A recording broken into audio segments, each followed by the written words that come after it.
Okay, I'm going to get started. I'm George McKinney. I'm the coordinator for the Oakmont Technology Forum. And so the reason I got involved in this is because we were looking at technology for people with hearing loss and realized that there was a step we really needed to go through first, which was discussing hearing loss. And I have been looking for a number of months for a way to start this and found the Northern California Hearing and Speech Center. We have today Derek Kennedy, who is the executive director, who I'll introduce in a moment, and Shannon Simonson, who is the director of education, who will be our speaker. Like many problems, hearing loss gets worse as you get older. It's one of the characteristics of getting old that a surprising number of people have. But unlike vision loss, hearing loss is something most people don't deal with. So hopefully what we can do today is start a conversation. And if there's enough support, maybe there can be an ongoing hearing loss support group or discussion group here in Oakmont, and that would be the question. After the meeting's over, if there are people who really have a burning desire to get such a group going, I will be over here by the fireside, and we can talk about it. So today is a kickoff, and the idea is to discuss hearing loss, how it affects the older generation, and what we can do about it. I was really pleased to find Derek Kennedy and the Hearing and Speech Center of Northern California because they are an organization that is nonprofit, non-affiliated. They can provide services if you live in San Francisco, but they're basically educational in their orientation. So their job here is not to sell you a hearing aid, their job here is to discuss hearing loss. With that as a rough introduction, I'd like to start by just thanking the committee that's helped organize this. If you might raise your hand, Wyatt, who I see walking there with a beautiful hat, raise your hand. John Taylor, not the president, the other John Taylor. Lindsay, are you, wave your hand. And then where's Linda Kennard? Linda's over there too, okay. Linda and I will operate hand mics, so when there's a question and answer section, please raise your hand and I will bring a hand mic to you. I will also point out we are videotaping this session. If for any reason you don't want to be on videotape, then you probably want to use a 3x5 card and write your question. And if you raise your hand, we can get you a 3x5 card too. Okay, with that in mind, let me turn this over to Derek. Hello. Thank you, and thank you to George and his team for having us here, and it's an honor and a privilege to be able to talk about what we do. I've worked at the Hearing and Speech Center for about 20 years, and I began as a volunteer 20 years ago, and I began because my father had significant hearing loss. And before I get started, there is a loop in this room, so those of you who are wearing hearing aids with telecoils, you can switch it on and be looped in. So my dad had a very significant hearing loss, and every time I would go home to Ireland, which is where I'm from, he would take me out to dinner. He always picked noisy restaurants, and he would never say to the gentleman who'd seat us, could I have that quiet table at the back? And that's the first thing anybody with hearing loss should be doing. And that's really the tone of our conversation today. My dad, at his 60th birthday, I remember he rented a banquet room, and we had relatives who'd come from England, Australia. I was back from America. And at one point in the night, I looked over and I saw my dad sitting alone at a table. And he was doing that because he just couldn't engage with other people. And also other people didn't want to engage with him because communication was so difficult. And that just rubs me the wrong way. And so people with hearing loss should self-advocate, and there are things you can do about hearing loss, and Shannon, our expert, is going to talk a little bit about that. I just want to tell you a little bit about the Hearing and Speech Center. George mentioned we're a non-profit. So the Hearing and Speech Center of Northern California in San Francisco runs at an operating loss of $500,000 a year. We raise that $500,000 from support from foundations, from the public. And the reason we run at a $500,000 loss a year is because we invest in the fullest, most holistic care that we can for a client who walks through our door. We do not seek to make a profit, even though we do sell hearing aids and we do sell many other products. We get reimbursed from insurance companies from hearing tests. But we spend on average, for somebody who chooses a hearing aid, 8 to 12 hours a year with that client. We run support groups. We have a school for deaf and hard of hearing children on site. We do this type of work, outreach to often senior centers and so forth. And what makes us proud, and what I get measured on by my board of directors, is that we have an impact on our community. And that's the most important thing. A hearing aid gets us half the way there. It's amplification. But the other half is what we do, how we self-advocate, and making sure that people who have a hearing loss feel connected to their communities.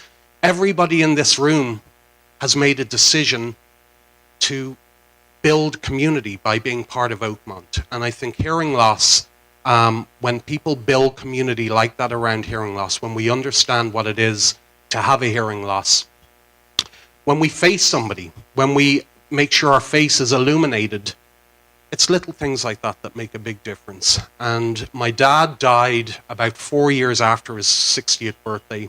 And although no medical document states it was because of hearing loss, I saw how he declined. I saw how he disengaged from his friends and from his family. And I saw rapidly how his health declined. And hearing is a really important way for us to stay connected to those we love. Let me just check my notes here, guys, which is on an iPhone, which are great products for people with hearing loss too.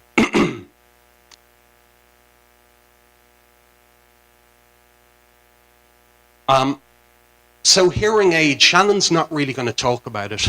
We're not here to sell anybody a hearing aid, but I want to just explain a little bit about it, because I know there's massive skepticism in the public today about the cost of hearing aids, and they are ridiculously expensive. And people like me, working for a non-profit, we don't set the price. We buy them from a manufacturer and we sell them on, and so they are what they are, but I'm actually part of a national group advocating to lower the cost of them. It seems such a shame that a hearing aid can cost as much as $6,000, $7,000. It's the cost of like a small bathroom remodel. And especially for those of us who are on fixed income, it becomes unaffordable. And when it's unaffordable, then the problems that we just talked about building community, it causes problems there. So they cost what they cost, unfortunately. And we sell some hearing aids for $7,000. And basically a $7,000 hearing aid has these wonderful features, these wonderful switches. They're all great, but it's not necessary for everybody. Essentially, all hearing aids are simply amplifying sound, and that's basically what you need. Costco sell hearing aids for as little as, I think, roughly $1,200. So do we, by the way. And those products, that's about as cheap as you're going to get a hearing aid. But I think it's a great investment for somebody who, if we think about if I were to get braces, how much that would cost, if we get cosmetic surgery, all of those things, think about what a hearing aid does and how it allows us to interact with those around us.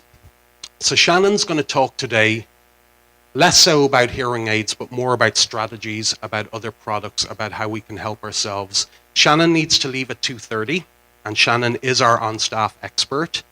So hopefully she'll keep her presentation short and allow enough time for questions. And after Shannon has left at 2:30, I'll stick around and I'm happy to talk to anybody for as long as they'll listen to me. So without further ado, Shannon Simonson, who I've worked with for 15 years, is our Director of Education and Social Services. Oh, yeah. And also, when people get to asking questions, I will repeat it on the microphone to make sure that everybody's heard it. Hello, can everybody hear me? Yes? And thank you, Dara, for the introduction. And again, thank you to George and the Oakmont community for allowing us to come and speak to everyone today. As Dara mentioned a few times, I'm not an expert, but I'm very knowledgeable on hearing loss.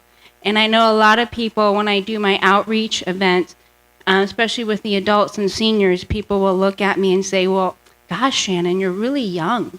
How would you know anything about hearing loss? How would you know what it's like to wear hearing aids? How do you know what it's like to be in a really noisy restaurant and you can't hear your loved ones? Well, I do know because I was born with a hearing loss. My brother and I both have a moderate to severe hearing loss, so this is all I've known. I've worn hearing aids since I've been a baby, and I can't imagine life not wearing hearing aids. So I do have a lot of experience, and I hope I'm able to give you guys some knowledge today and that you guys can walk away with a little bit more confidence in self-advocacy goals after today's discussion. First slide. So I always like to start the conversation with just some basic trivia facts. And every time I go over these, I'm still very shocked by the numbers.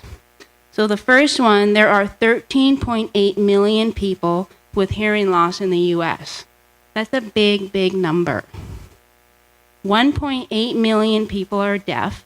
And what deaf means is somebody who does not really get a lot of amplification if they're wearing hearing aids. 30% of people over 65 have some type of hearing loss.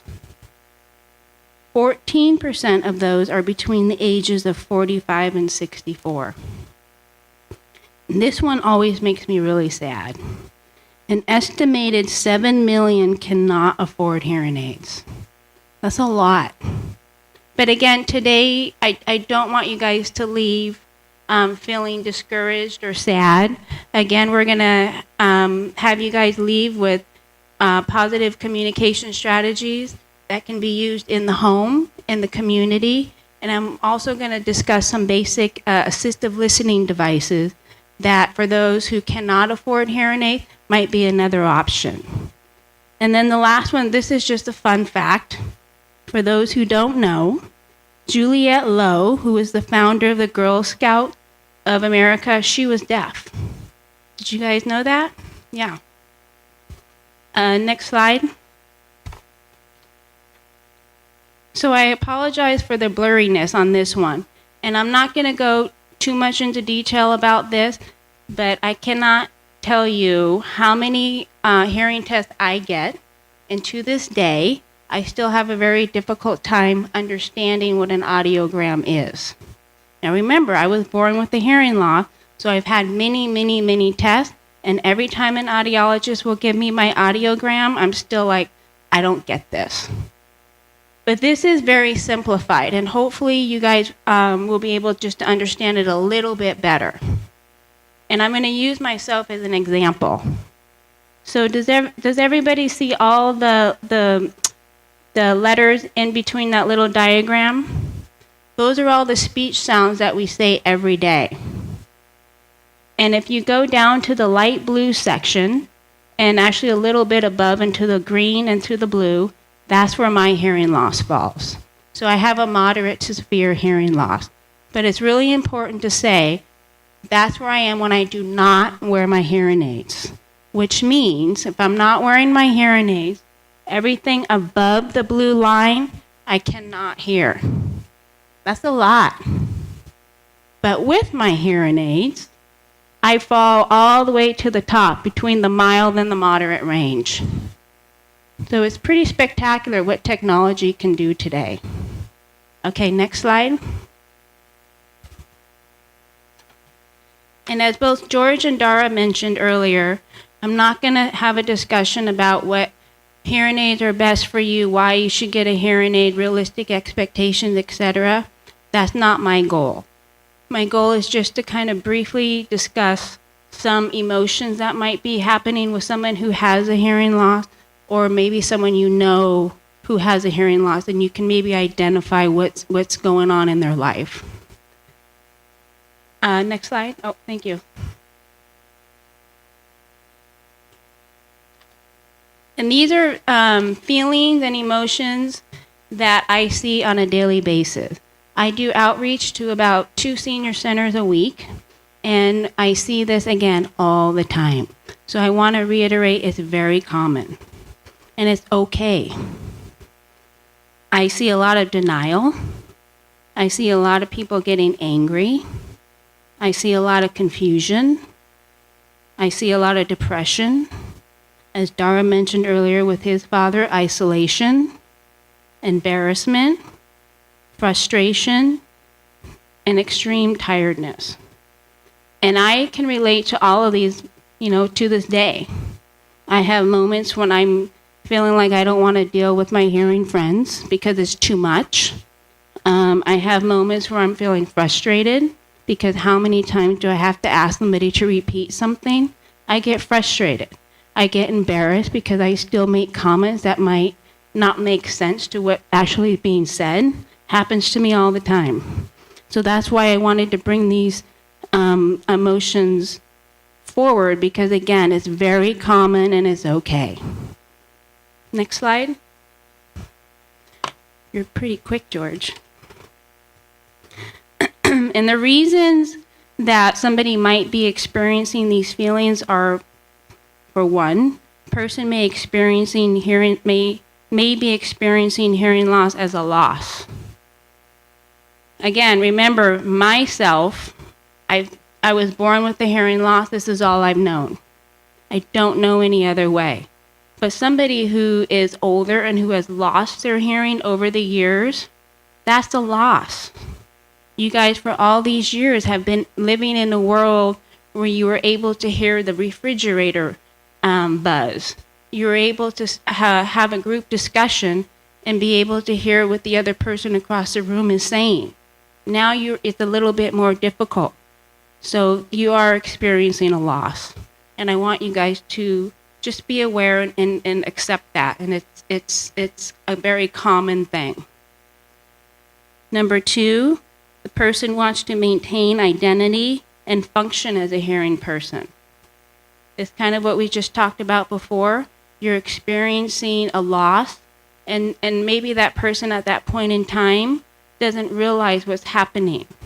Or they might be scared and they don't want to accept that there are some certain changes that are going on. Hearing loss makes interactions with the outside world difficult. Yep. And I'm going to wait on that comment. This one, again, I can relate to all the time. When I go to work and I'm actually back in school again, when I get home, I am tired. I don't want to talk on the phone anymore. I don't want to go out and hang out with my friends. I just want to stay home and I want to relax because it's so much work. And it's not because I'm antisocial. I find myself to be very social and outgoing, but there's moments too where I just want to be by myself because it's a lot of work. And I'll go over in detail the next couple slides and why it can be difficult. Hearing loss is an invisible disability. Very, very true. I cannot tell you how many times, if I have to go to a group meeting, if I am at a conference, at the airport is my biggest frustration right now, and I have to request an assistive listening device, they will look at me and say, well, what do you need it for? I wear hearing aids and I needed to be able to hear what's going on. Well, you're talking to me, so you're fine. Well, yeah, I know I'm fine. I'm actually really great. But I need to be able to hear what's being said. I want to be able to participate in the group, and especially in the airport, it's probably, I get really stressed out because I can't hear what's going on, and if there's an emergency, I don't know what to do. So, and I think the reason people react that way is because the hearing aids are very small, and it's not visible versus wearing glasses, or somebody who's wearing crutches or using crutches or might be in a wheelchair. It's very invisible disability. The next one is a loss of control. And this kind of ties into the first two I was discussing earlier. A lot of times, again, when somebody had hearing for so many years, and then all of a sudden they're realizing that they're not able to hear what's going on in the group discussion, and they're making comments that aren't coinciding with what their partner is saying, and they're getting strange looks on other people's faces, they begin to feel out of control. And again, they might not have identified what it is at that point in time. And then the last one, and I think this would be good to maybe put this one in the parking lot, and you guys can discuss why there's so much stigma or self-stigma to hearing loss. Usually when I do my outreach, I have smaller groups, so I like to hear from everybody why there's so much stigma to this. And I get so many wonderful different answers, and again, I like to learn. So I would really love to hear why people feel that hearing loss is a stigma. For me, I don't think it's a stigma. But again, remember, this is all I've known. And I have to say, when I have my moments when I'm really tired, I get to go home, take out my hearing aids, and I get to shush the world. So you have to remember, there are some perks. So, and it's not selective listening. I know many people will say, oh, it's selective listening. I'm not doing selective listening. I'm just choosing to have a moment of quietness, but it is a nice little perk. Next slide. I'm sure you guys have all seen these or heard about these. These are signs of hearing loss. Person makes comments that are not relevant to conversation or questions. And what I do, and I only do this when I feel it's appropriate, or if I'm with my family or with really close friends, I repeat back what I think they say. And it's completely off topic, and it's oftentimes silly, but it kind of brings humor into it. So I actually do that a lot. A person is having a difficult time following conversation in a noisy environment. The number one thing I hear all the time is in a restaurant. Hearing aids are not going to fix that situation. FM systems in a restaurant are not going to fix that situation. I think this is something that, as a community, we just have to accept that when we go into a restaurant, it's going to always be noisy. So when I go into the next slide about effective communication strategies, I think we can use those when we are in a noisy environment, because what I don't want you guys to do is stop going to restaurants. Because I don't know if you guys agree, but I love going out, trying new food and going out to the new restaurants, etc. So if that's something you do and you might have stopped doing because you can't hear, you're not alone. Even people who don't have a hearing loss struggle with this. A person requests things to be repeated frequently. Next slide. Now these I use with everybody and everyone. I use this with the students I work with. I use this with the teachers I work with. I use this with all the senior and adult centers I attend, doctors. I don't care. This is something that I really, really hope that today everyone can walk away with and use. Number one, so when we do our Q&A, George and Dara, you have to repeat and paraphrase what's being said out in the group. And even at home, if you have the TV on and your husband is watching TV and you're in the kitchen cooking, that is a big no-no, because I don't want you guys to do that. And actually, I get a lot of giggles when we talk about this one, because what happens is, honey, what do you want for dinner? No response. Honey, what do you want for dinner? Still no response. Well, maybe it's because that person can't hear and they're in the other room with the TV on. Makes it very, very difficult. So then what has happened? You guys get mad at each other.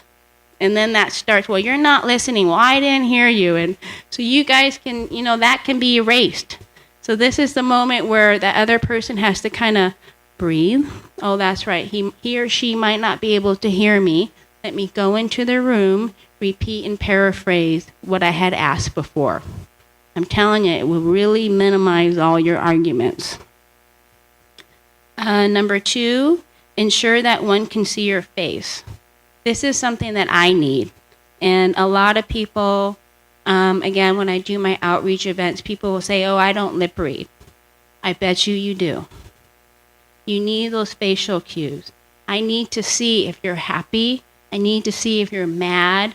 I need to see that. Somebody with a hearing loss, we rely on all of that. So again, that's another reason why you might want to come into the room. When you're in the kitchen, come into the living room so they can see you. Be aware of noise level in the environment. Again, if the TV's on or the radio's on, just maybe go in and lower it. Be aware and comfortable in using different assistive listening devices. This is something we can talk about too during Q&A. When you guys have discussions like this, some people don't like to use the microphone or talk into the microphones. But again, try to remember somebody like me where I really do need you to use that. And it's okay, the microphone won't hurt you. It won't come out and bite you, because I really want to hear what you have to say. So don't be afraid to use those listening devices. This is actually a really good one too, and it's not often talked about enough. Create and acknowledge emergency plan for people with disabilities. So again, it kind of triggers my memory at the airport is right after 9/11. The airport was absolute chaos. I couldn't hear. It was dark. I couldn't see anybody's faces. It was a horrible feeling. So I think especially in a senior community, make sure that you guys have the discussion. If there is an emergency, where do we go? For those who do have disability, maybe partner with somebody who does not have a disability, and they can lead you out to the safe route. Next slide. This is actually the one I should have started with. Be aware that the hearing aids and any additional devices will not fix the hearing loss. I will never, ever, ever, ever have normal hearing. My hearing aids, even though they're really, really good, I will never have perfect hearing. And again, to me, I'm fine with that. But I think a lot of people who have lost their hearing over the years, when they see on TV, you can hear the pin drop. Have you seen that commercial when the guy puts something on and then like a little bobby pin falls on the ground and he can hear that? That's not realistic. So I really want everyone today to know, even with the hearing aid and when I use my FM system, I'm not going to be able to hear you, not everything. So if I have to ask you to repeat something, please just, again, be respectful and remember, it's not going to fix it. Be sure to be in a well-lighted area, and again, we know why, because we need to see each other's facial cues and lip read. This one is actually really important to me. Speak clearly and naturally. Every time somebody sees my hearing aids or I tell them that I'm hard of hearing, they start to shout at me or they start to exaggerate the speech. And depending on my mood, because I'm Italian, I can get kind of feisty. If somebody starts shouting at me, I might kind of snap, Because again, I'm perceiving as, why is this person yelling at me for no reason? But I have to remember too, that's not why they're doing that. They assume that if they talk louder, that I'm going to be able to hear, which they forget. If they talk louder, the tone changes too. So just kind of be aware of that, and you don't need to exaggerate your speech. Use visual components. You guys are doing that beautifully here. So nice job. Check for comprehension. And when I say that, I don't mean, did you hear me? I don't want you guys to ask each other, did you hear me? Because what are you going to say? Yes. Everybody says yes. Did you hear me? Yes. But I challenge you guys to ask each other, well, what did I say? Because then they have to repeat back to you what they think they heard. And then that's actually a really good strategy that your partner can use, because then they can see what he or she has heard or has not heard, and you can help them and fill in the blanks. So that's actually a really good positive strategy that I would recommend. And last one, be aware that the person using hearing aids or any other listening device is going to be exhausted. And I would prefer maybe an audiologist to go into detail about this one, because I don't know all the technology terms. But I feel the reason why we're so tired is because I have to lip read. I have to look at all of my surroundings, and I have to look at the PowerPoint, and I have to do this, and I am pooped. It is a lot of work. Hearing does not come natural to me. So I hear something, so now I have to process it. Okay, so this is what they're saying. Then I have to get a visual in my head, and then I have to put everything together. It's a lot. So that person is going to be really tired. Okay, and the fun part, these are some assistive listening devices that somebody can use. If they don't want to wear hearing aids, that's okay. There are other options. A lot of people have this idea that if I have a hearing loss, I have to get hearing aids, and I don't want to spend all that money. Not true. I just actually showed Wyatt a personal pocket talker that she can use, and it's much cheaper than a hearing aid. So there's other devices that you can use besides a hearing aid. Cochlear implant, alerting systems. Again, I cannot, when I'm sleeping, I can't hear the fire alarms because I'm not wearing my hearing aids. So I have a special fire alarm that flashes.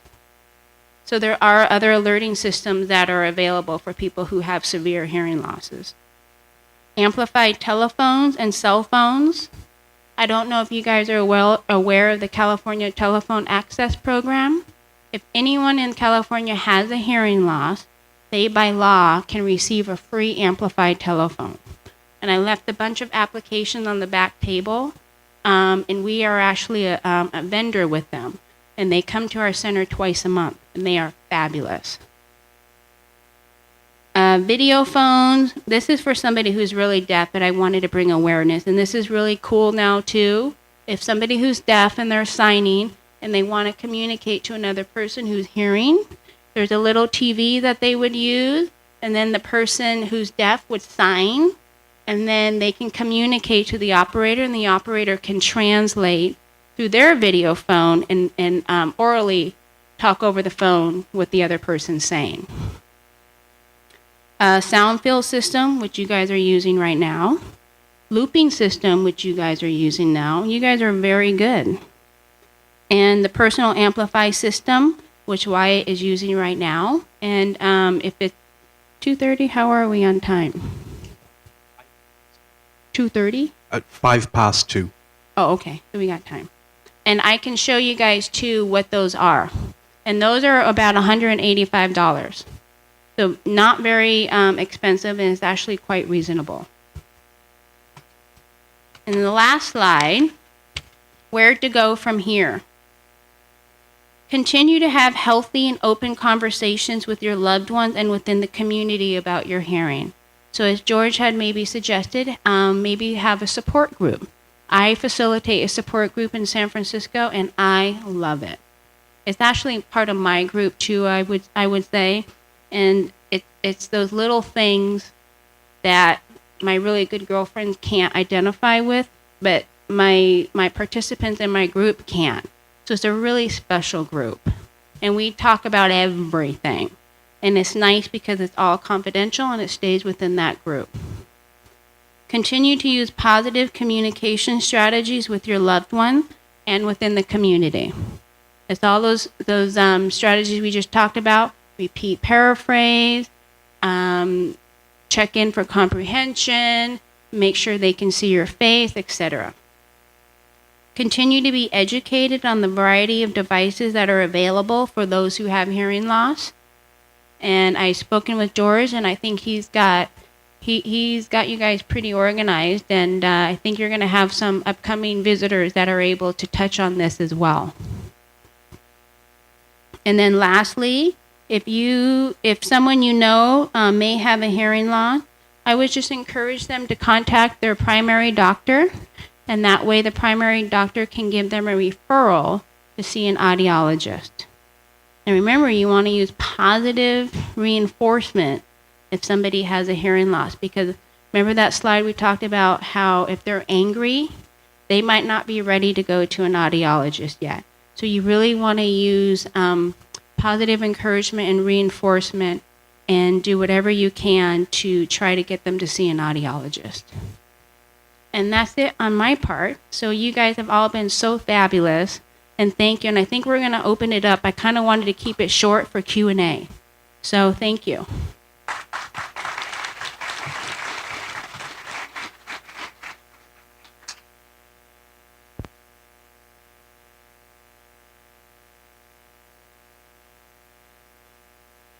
Sarah and I will have the mics.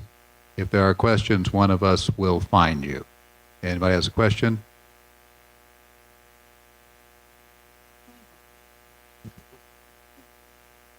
Oh, and if anybody would like to use a 3x5 card, while this question is coming out, you can raise your hand and we'll pick it up. What's the typical life of a hearing aid? The typical life of a hearing aid, unfortunately, is about 4 to 5 years. Some people might get up to about 8 years. You think about your ear, especially a hearing aid that goes into your ear. They get filled with wax. It's a hot, sweaty, warm environment, and the technology is not such that they have an infinite lifetime. So I would say on average 4 or 5 years, and at best probably 8 years. I have another question down here. Do you have any suggestions on how to go to find an audiologist who is reputable? The first one that I went to, who wasn't in this area, I got back from a trip to find that his door was locked, and he had totally disappeared. Maybe both of us can answer that. First of all, I would tell everybody there's a difference between an audiologist and a hearing aid dispenser. A hearing aid dispenser, I'm actually training to be one just for fun. It takes about 4 to 6 months to become a hearing aid dispenser. An audiologist takes 4 to 6 years for their training. So first of all, make sure you're seeing an audiologist. Second of all, relative to reputation, I think tools like Yelp and on the internet are great ways to find out independent reviews of audiologists. I mentioned earlier that we make a $500,000 loss at the Hearing and Speech Center. There's a reason for that. The reason is we engage in activities that no audiologist wants to engage in, simply because you lose money every time you engage in it. I think your audiologist has to be really committed to spending time with you. As I said, most clients that we fit with a hearing aid will see us for 8 to 12 hours a year.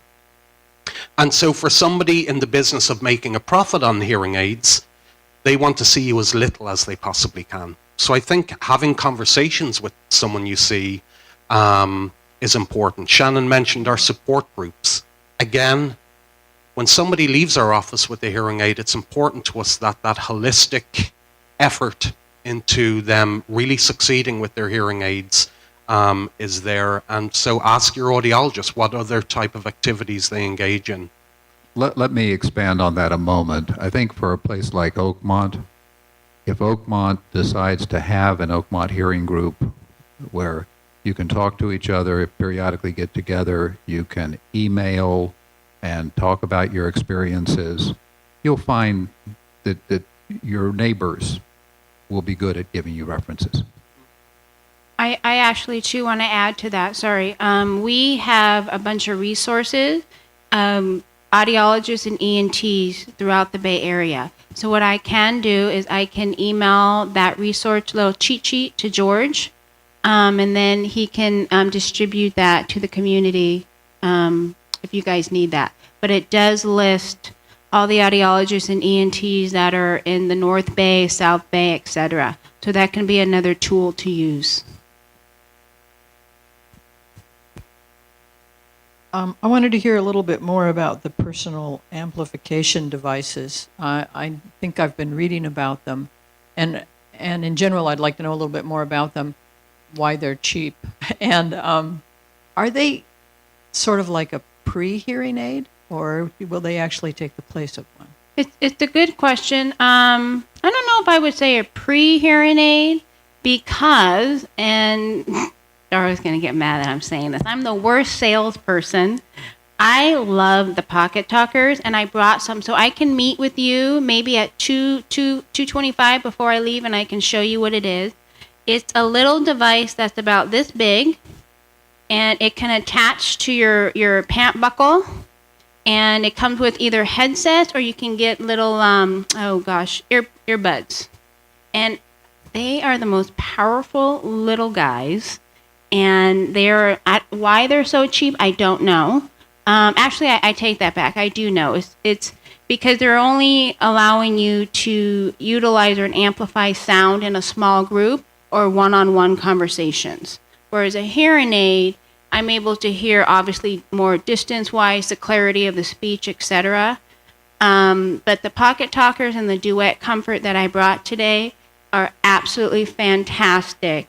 And I recommend those for people who even use hearing aids as well. And we use it as a combo. Because remember, hearing aids are not going to fix the hearing loss. And with the two combined together, it will allow you a little bit more boost.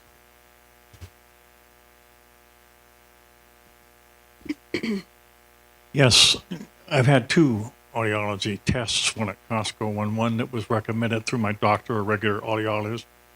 And it was about $2,000 difference in the cost.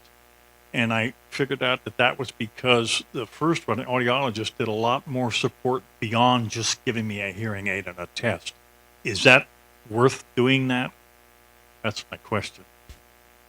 I would definitely say yes, because you want somebody that's going to take the time out to really talk to you about what you're hearing and what you're not hearing. For example, when I first got my hearing aids, I was hearing this awful static buzzing, and it was not comfortable at all. And I hated my hearing aids, and I think that's what happens to a lot of folks nowadays. They assume that once you put the hearing aids in, it's going to fix everything. So if you have an audiologist who's really going to take the time to work with you and adjust your hearing aids 8 to 10 times, if that's how many times it's going to take for you to really enjoy it, go for it. Do you want to piggyback on that? And I'd just say it's important for the audiologist to understand and be compassionate about your lifestyle and make sure the hearing aids will amplify scientifically based upon the hearing loss, but your lifestyle is very different. So it's important that the audiologist is taking that into account when they're prescribing or offering a product. You were talking about costs of hearing aids.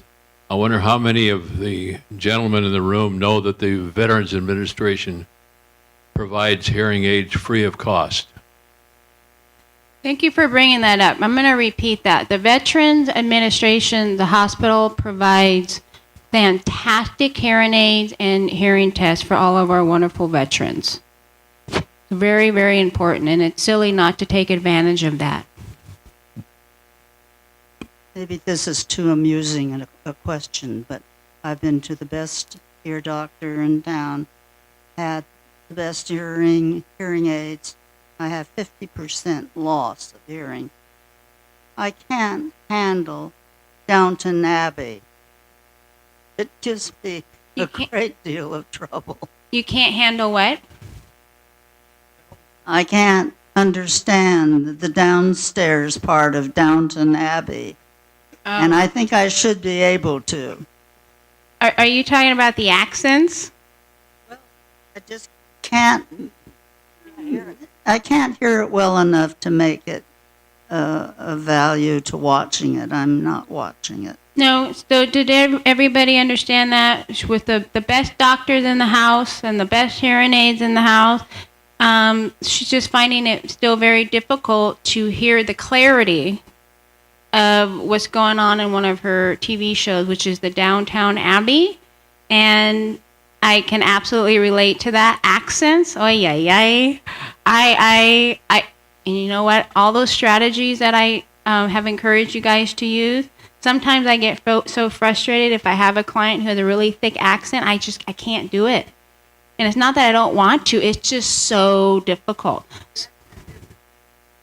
So she just said the accent's not really that bad. So is it the clarity of the speech?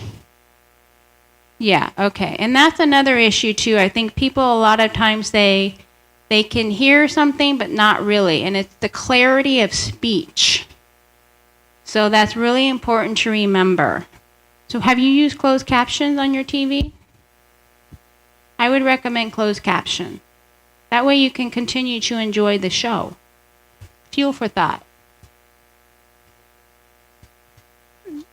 One answer to the lady's question, she could not hear, it's because they're British and they don't speak English.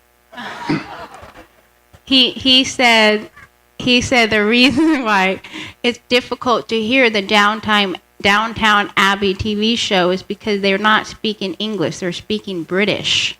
And my other comment is I've worn hearing aids for 40 years. I have seen hearing aid dispensers. I've seen a number of otolaryngologists as well as a number of audiologists. And if the question here is somebody asks, how do you find a reputable audiologist? There are several in Santa Rosa. The one I go to is Kenwood Hearing, and it's by Bill Dials and his wife Chris Dials. Extremely reputable people. The best audiologists that I have encountered. Thank you so much. I have tinnitus, and I think that makes a difference in my hearing. Is there anything that can be done for that? So the question was, this person has tinnitus, and is everybody familiar with what tinnitus is? Okay, so it's a lot of constant ringing in somebody's ear. And we actually have two wonderful, beautiful audiologists that specialize in tinnitus. And Dara, you might be able to help me out here. I do believe that, again, there are some strategies that they really encourage and advocate somebody who has tinnitus to use. And there's actually a lot of music, some soothing music that's recommended. And I also know now there's some like behavioral. Yeah, I'll have Dara talk on that piece. I have tinnitus too, so I sympathize with you. And so our two audiologists who are trained specifically in tinnitus will treat somebody usually over the course of 6 months, and a lot of it is around the psychology of tinnitus. There is no cure for it. It's not going to get better, or it may get better, but there are certain foods and medications that aggravate it. There's certain activities that aggravate it, and the audiologists are trained to walk somebody through that, as well as engage in strategies that can distract you from the tinnitus, because often it can overtake what we're hearing, and it's hard to hear anything else. So my recommendation would be see a specialist in tinnitus. A lot of questions here. Two things. The VA will pay for hearing aid assistance if the hearing loss is military related, but not if it's, say, from auto accident or something like that. Okay, the gentleman in the back said that was incorrect. Well, this is about a month ago. Okay. Secondly, I would like to upgrade my hearing aid, but before I've been to Costco and various venues throughout the city, I would hate to spend several $1,000s if I can't take it home and put it in the environment where I have difficulty hearing. And so I don't know if anyone will let you take it home for a trial run for even several days.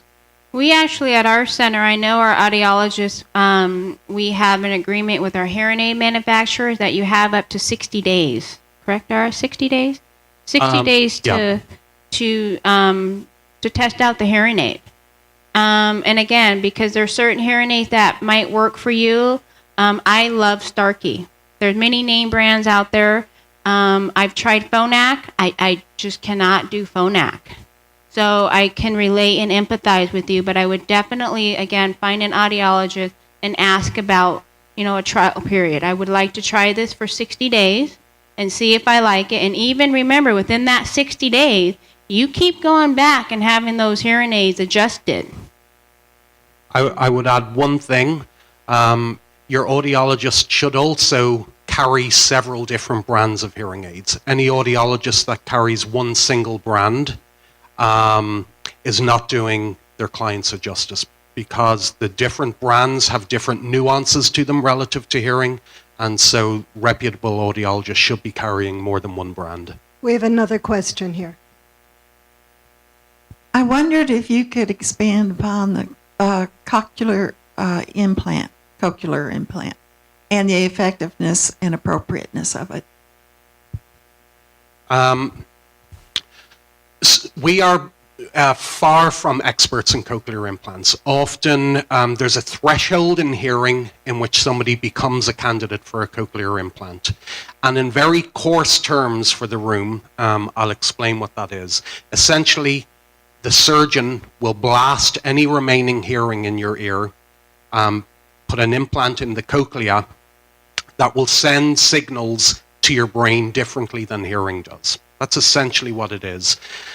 Obviously, people, we run a support group for cochlear implant candidates and post-cochlear implantees at the Hearing and Speech Center.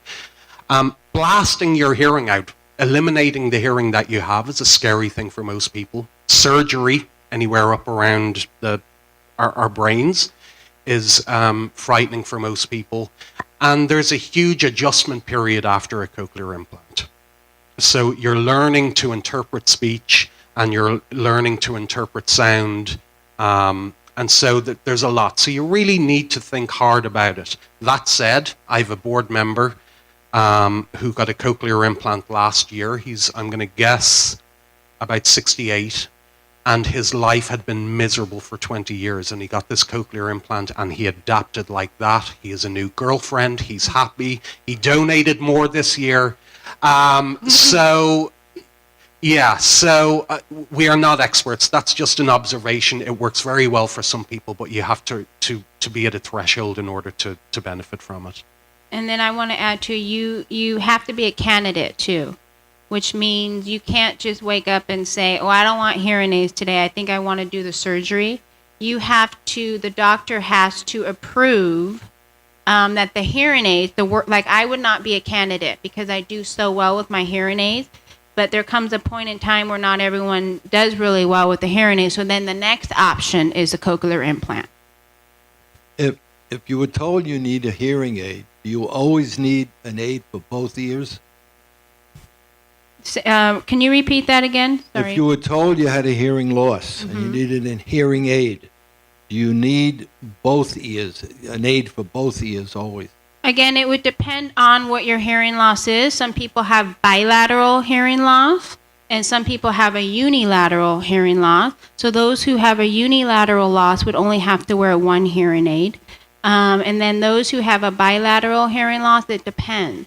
There's some people who have a very mild, almost borderline loss in one ear, where a hearing aid wouldn't even amplify, it would actually make it worse. So then that person could only have to wear one hearing aid.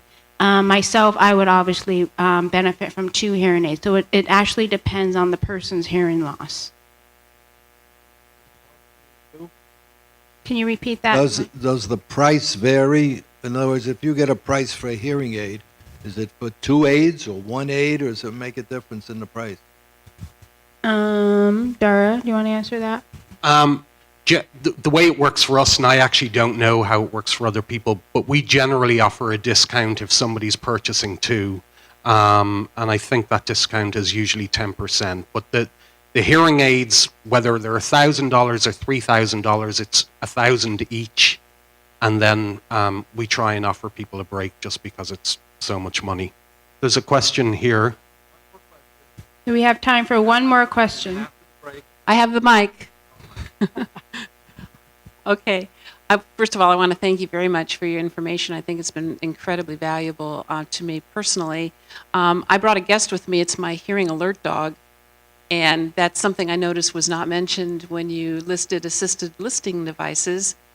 This is a dog that's being trained through the San Francisco Hearing Dog Program. He's my own pet. And it's about a 6-month process. And he alerts me by tapping me on my thigh when I drop my keys, when the doorbell rings, when the phone rings, when my name is called from behind. He's not going to help me in cocktail conversation in a restaurant, but he helps me in many, many ways. And the dogs through the program are free.